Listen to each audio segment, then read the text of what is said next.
Hello students, स्वागत है आपका आपके अपने YouTube channel UP board English solutions में। स्टूडेंट्स, आज के इस वीडियो में हम 12th क्लास बोर्ड के 4th chapter the home coming के 3rd पार्ट का अध्ययन करेंगे। तो स्टूडेंट्स, पिछले वीडियो में यहाँ तक हम कर चुके हैं Vishambhar should really have thought twice before committing such an indiscretion. Vishambhar को ऐसी गलती करने से पहले कम से कम 2 बार सोचना चाहिए था। अब यहाँ से हम करते हैं आज। In this world of human affairs, मानवीय संबंधों के इस संसार में, there is no worse nuisance, इससे बुरी कोई बाधा नहीं है, then a boy at the age, एक लड़के से एट द एज जिसकी उम्र हो ऑफ 14 अर्थात 14 वर्ष के लड़के से बड़ी बाधा मानवीय संबंधों के इस संसार में कोई नहीं हो सकती। He is neither ornamental nor useful, वह ना तो सुंदर होता है, आकर्षक होता है, नॉर यूजफुल, न ही किसी काम का होता है। It is impossible to show affection on him, it is impossible, यह असंभव होता है, टू शॉर अफेक्शन, स्नेह की वर्षा करना, ऑन हिम, उस पर, एज ए लिटिल बॉय, एक छोटे लड़के की तरह, अर्थात उस पर एक छोटे बच्चे की तरह स्नेह बरसाना भी संभव नहीं होता। Age and he is always getting in the way, और वो सदैव रास्ते में आता रहता है, अर्थात वो हमेशा बाधा बनता है। If he talks with a childish lisp, अगर वो एक बच्चे की तरह तुतलाता है, he is called a baby, तो उसे छोटा बालक कहा जाता है। And if he answers in a grown up way, और अगर वो उत्तर देता है, जवाब देता है इन ए ग्रोन अप वे, बड़ों की तरह, ही इज़ कॉल्ड इम्पर्टिनेंट, तो उसको असंगत समझा जाता है, उसको उपयुक्त नहीं माना जाता, गलत माना जाता है। In fact any talk at all from him is resented, वास्तव में उसकी हर एक बात का विरोध किया जाता है। Then he is at the unattractive growing age, और फिर वो एक अनाकर्षक बढ़ती हुई उम्र में होता है। He grows out of his clothes with indecent haste, he grows, वह बढ़ता है, आउट ऑफ हिज क्लोथ्स, अपने कपड़ों की अपेक्षा, विद इनडिसेंट हेस्ट, बहुत जल्दी से, अर्थात वो अपने कपड़ों, उसके कपड़े जल्दी जल्दी छोटे होते हैं। हिज वॉइस ग्रोज होर्स, उसकी आवाज़ जो है वो भारी हो जाती है, कर्कश हो जाती है। एंड ब्रेक्स, और वो अटक अटक कर बोलने लगता है। एंड क्विवर्स, और कांपते स्वर में बोलता है, अर्थात उसकी आवाज़ भारी हो जाती है और वो अटक अटक कर कांपते हुए स्वर में बोलने लगता है। His face grows suddenly angular, his face, उसका चेहरा, ग्रोज, बढ़ता है, सडनली, अचानक, एंगुलर, कोणीय, उसका चेहरा अचानक कोणीय होने लगता है। एंड अनसाइटली, और अनाकर्षक बनने लगता है, अर्थात उसका चेहरा अब उतना सुंदर नहीं रह जाता जितना कि बचपन में होता था। It is easy to excuse the shortcomings of early childhood, अर्थात अर्ली चाइल्डहुड अर्थात बचपन की शॉर्टकमिंग्स, गलतियों को क्षमा करना, एक्सक्यूज करना आसान होता है। But it is hard to tolerate, लेकिन ये सहन करना मुश्किल होता है। Even unavoidable lapses in a boy of 14 साल के लड़के की गलतियों को क्षमा करना, उनकी उपेक्षा करना कठिन होता है। The lad himself becomes painfully self conscious, और लड़का स्वयं भी बिकम्स, हो जाता है, पेनफुल्ली, कष्ट की हद तक, सेल्फ कॉन्शियस, संकोची, अर्थात लड़का स्वयं भी इतना संकोची हो जाता है कि ये उसके लिए कष्टप्रद हो जाता है। When he talks with elderly people, जब वो बड़े लोगों से बात करता है, he is either unduly forward, तो या तो वो अत्यधिक ढीठ हो जाता है, और else, या फिर so unduly shy, या फिर अत्यधिक शर्मीला हो जाता है, that he appears ashamed of his very existence, वो इतना शर्मीला हो जाता है या फिर कि वो अपने अस्तित्व पर ही शर्मिंदा होता प्रतीत होता है। ऐसा प्रतीत होता है कि वो खुद से ही शर्माता है, खुद से ही शर्मिंदा रहता है। Yet it is at this very age, फिर भी इस उम्र में ऐसा होता है। When in his heart of hearts, जब मन ही मन में, मन की गहराइयों में, ए यंग लैड, एक युवा लड़का, most craves for recognition and love, उसकी प्रबल इच्छा होती है पहचान बनाने के लिए, एंड लव, और प्रेम पाने की, अर्थात इस उम्र में लड़के को एक पहचान चाहिए और उसको प्रेम की बहुत प्रबल इच्छा होती है। And he becomes the devoted slave, of any one and he becomes, और वो बन जाता है डिवोटेड स्लेव, समर्पित दास ऑफ एनी वन, किसी भी ऐसे व्यक्ति का हु शोज हिम कंसिडरेशन, जो उसकी तरफ ध्यान दे। अर्थात इस उम्र में बच्चे को, एक किशोर को पहचान की बड़ी ललक होती है और प्रेम की बड़ी ललक होती है, तो जो भी उसे जरा सा भी स्नेह दर्शाता है वो उसी का कहा मानने लगता है। But none dare openly love him, लेकिन कोई भी इतने हिम्मत नहीं कर पाता लव हिम की अपना प्रेम उसके प्रति प्रदर्शित कर पाए। For that would be regarded as undue indulgence, क्योंकि उस चीज़ को अनड्यू इंडल्जेंस अर्थात अनुचित आसक्ति माना जाएगा, उसका गलत अर्थ निकाला जाएगा, उसका गलत प्रभाव पड़ेगा। And therefore bad for the boy, और इसलिए उसे लड़के के लिए बुरा समझा जाता है।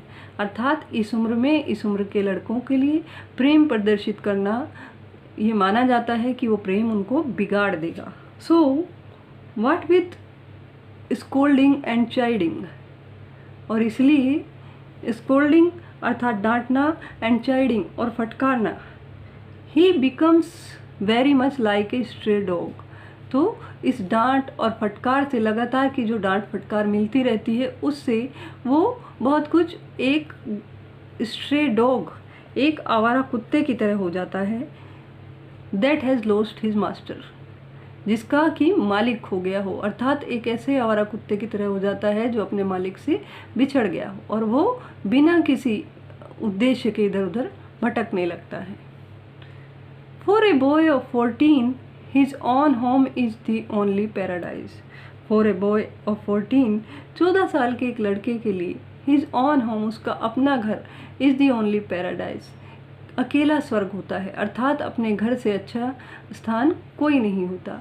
To live in a strange house with strange people, strange house अर्थात अजनबी घर में अजनबी लोगों के साथ, स्ट्रेंज पीपल अजनबी लोगों के साथ रहना, is little sort of torture, ये एक तरह का टॉर्चर है, एक तरह का अत्याचार है।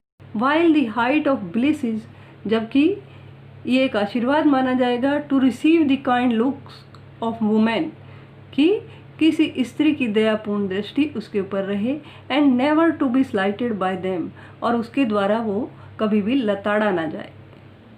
It was anguish to Phatik to be the unwelcome guest in his aunt's house. Phatik के लिए यह बड़ी पीड़ा की बात थी, एंगिश अर्थात पीड़ा की बात थी, to be the unwelcome guest अनचाहा मेहमान होना, इन हिज आंट्स हाउस अपनी मामी के घर में। Despised by this elderly women, despised अर्थात अपमानित किया जाना, दिस एल्डरली वुमेन इस बुजुर्ग स्त्री द्वारा, एंड स्लाइटेड और तिरस्कृत किया जाना, ऑन एवरी ओकेजन प्रत्येक अवसर पर, अर्थात अपनी मामी के घर में अपमान और तिरस्कार सहकर रहना फटीक के लिए बहुत ही पीड़ा भरी बात थी। If she ever asked him to do anything for her, if यदि शी एवर आस्क्ड वह कभी कहती, हिम उसको, to do anything for her अपने लिए कुछ करने को, अगर वो कभी उसको अपने लिए कुछ करने को कहती, he would be so overjoyed, वो इतना खुश हो जाता, that he would overdo it, कि वो कुछ ज़्यादा ही कर देता। And then she would tell him, और फिर वो उससे कहती, not to be so stupid, कि वो इतना मूर्ख न बने, but to get on with his lessons, बल्कि अपनी पढ़ाई पर ध्यान दे।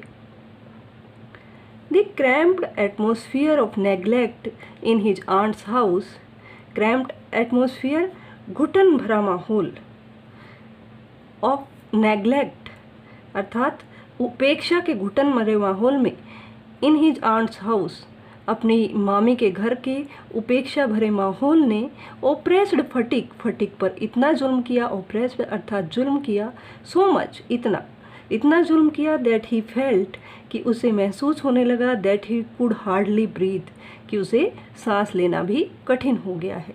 ही wanted to go out into the open country, वो खुले गांव में जाना चाहता था, एंड फिल हिज लंग्स और अपने फेफड़ों को भर लेना चाहता था, एंड ब्रीथ फ्रीली, और खुलकर सांस लेना चाहता था।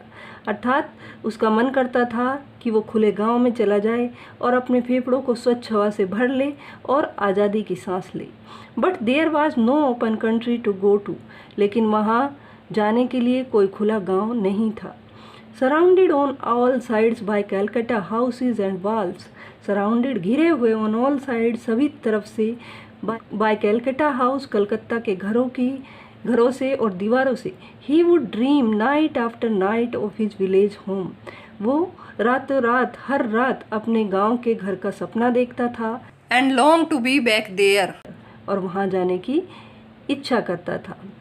He remembered the glorious meadow, वो उस शानदार चरागाह को याद करता था। Where he used to fly his kite all day long, जहाँ पर वो पूरा दिन पतंग उड़ाया करता था। द ब्रॉड रिवर बैंक, उस विस्तृत नदी के किनारे को याद करता था। वेयर ही वुड वांडर, जहाँ वो घूमा करता था, वांडर अबाउट, जहाँ वो घूमा करता था। द लिव लॉन्ग डे, पूरा दिन। Singing and shouting for Joy, गाते हुए और खुशी से चिल्लाते हुए। द नैरो ब्रूक, उस संकरे झरने को याद करता था।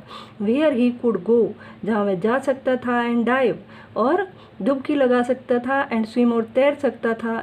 At any time he liked, जब भी उसका मन चाहे। अर्थात ये सारी चीज़ें उस समय उसे बहुत याद आती थी। ही thought of his band of boy companions, उसने अपने साथियों के झुंड के बारे में सोचा। ओवर होम ही वॉज डिस्पोट, जिनका कि वह तानाशाह था। एंड अबव ऑल, और सबसे ऊपर, the memory of that tyrant mother, उस द मेमोरी, स्मृति ऑफ दैट टायरेंट मदर, उस जुल्मी माँ की स्मृति, ऑफ हिज, अपनी, और सबसे ऊपर अपनी उस जुल्मी माँ की याद उसको आई। Who had such a prejudice against him, who had, जिसके मन में था सच ए प्रिजुडाइज, एक पक्षपात, अगेंस्ट हिम, उसके प्रति। Occupied him day and night, उसकी स्मृति ऑक्यूपाइड, घेरे रहती, हिम, उसको, डे एंड नाइट, दिन रात घेरे रहती। अर्थात उसे अपने साथियों की याद आती, और सबसे ऊपर उसे अपने उस जुल्मी माँ की याद आती, जिसके मन में उसके प्रति एक तरह का पक्षपात था। A kind of physical love like that of animals, एक तरह का शारीरिक प्रेम जैसा कि पशुओं में होता है। A longing to be in the presence of the one who is loved, a longing, एक इच्छा, to be in the presence, उसके पास रहने की, उसके पास उपस्थित रहने की, of the one who is loved, जिसको कि प्रेम किया जाता है, अर्थात जिससे प्रेम होता है, उसके पास रहने की एक इच्छा।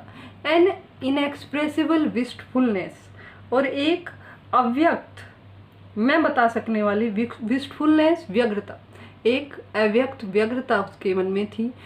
ड्यूरिंग एब्सेंस, जो किसी जिसे हम प्रेम करते हैं उससे दूर रहने पर होती है, ऐसी व्यग्रता उसके मन में रहती थी। A silent cry of the inmost heart for the mother, a silent cry, एक शांत चीख, एक शांत पुकार, ऑफ द इनमोस्ट हार्ट, दिल की गहराइयों से, फॉर द मदर, माँ के लिए।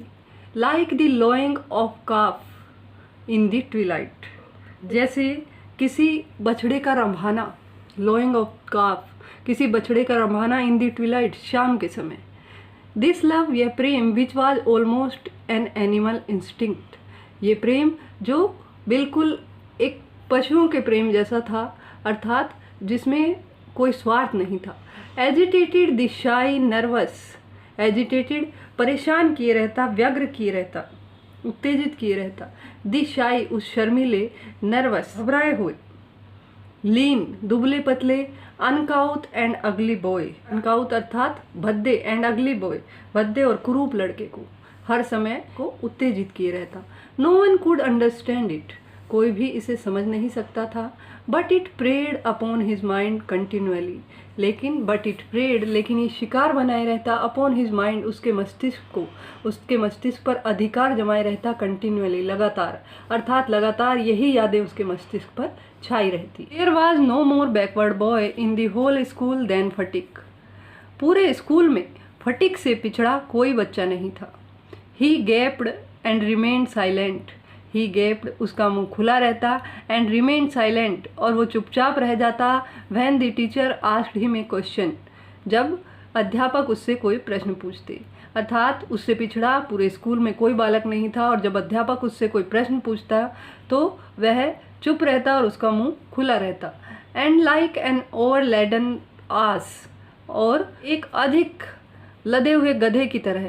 Patiently suffered all the blows, वो पेशेंटली अर्थात धैर्यपूर्वक सफर्ड सहन कर लेता ऑल द ब्लोज, सारे वार, that came down on his back, जो उसकी कमर पर पड़ते थे।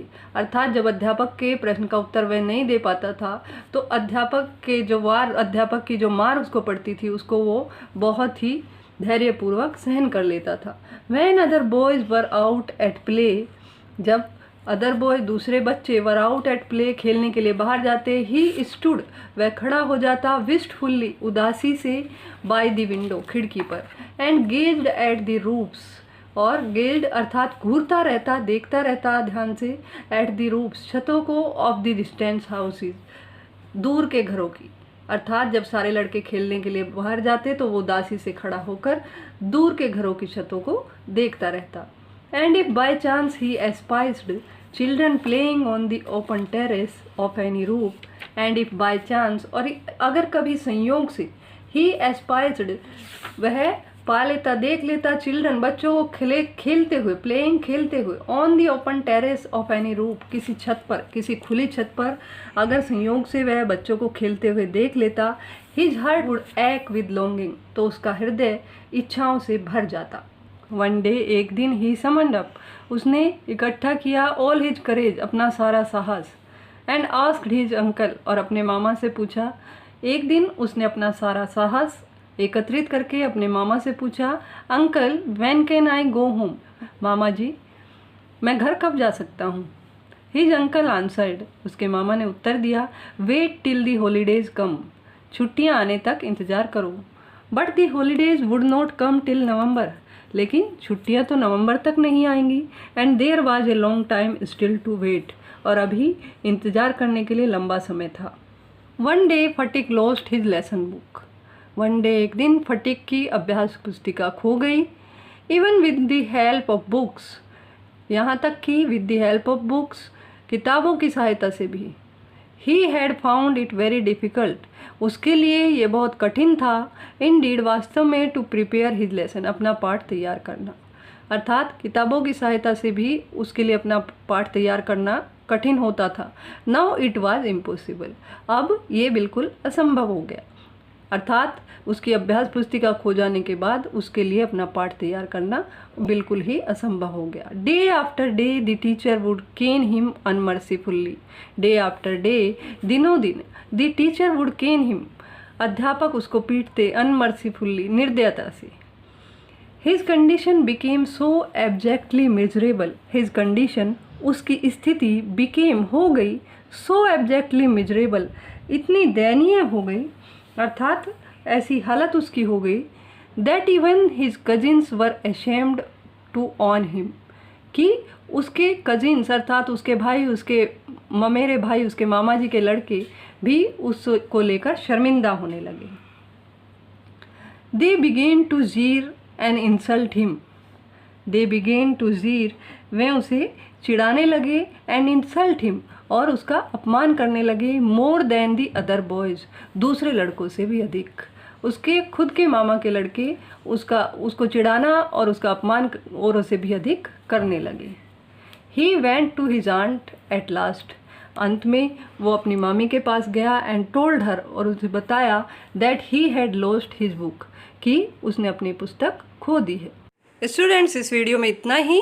इस चैप्टर के अगले भाग का अध्ययन हम नेक्स्ट वीडियो में करेंगे। स्टूडेंट्स, अगर आपको वीडियो पसंद आया हो तो इसे लाइक एंड शेयर करें, साथ ही चैनल भी सब्सक्राइब करें और बेल आइकन प्रेस करें ताकि आपको नए वीडियो का नोटिफिकेशन मिलता रहे। Thank you.